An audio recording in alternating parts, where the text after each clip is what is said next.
Hi, this is Chai Speaks. Today, I am going to cook ginataang santol.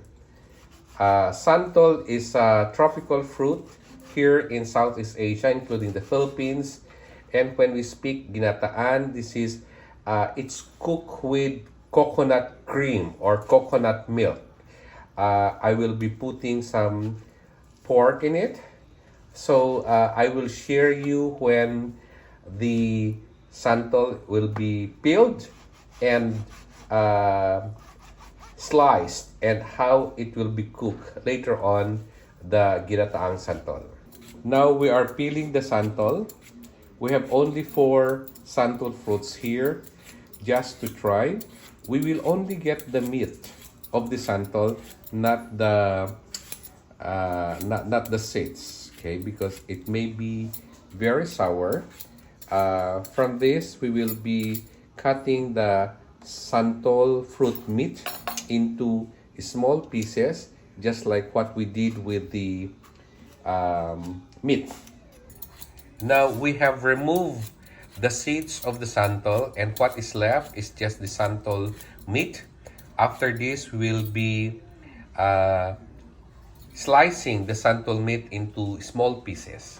Now we have sliced the santol meat into small pieces, then after which we will boil it to remove the sour taste.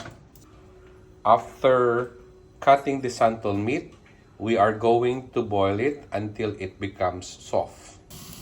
Now I'm sautéing the meat with garlic and then put onion and a little bit of chili to taste later on. Now the santol meat is boiling.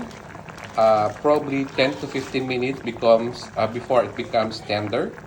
After it becomes tender, I will stop and then remove the sour taste.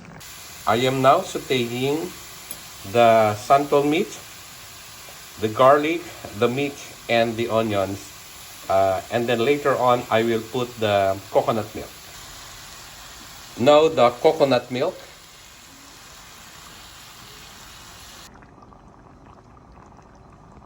Slow cooking of the ginataang santol.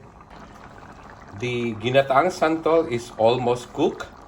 I'm just waiting for the gata or coconut cream to thicken and be part of the santol and the meat.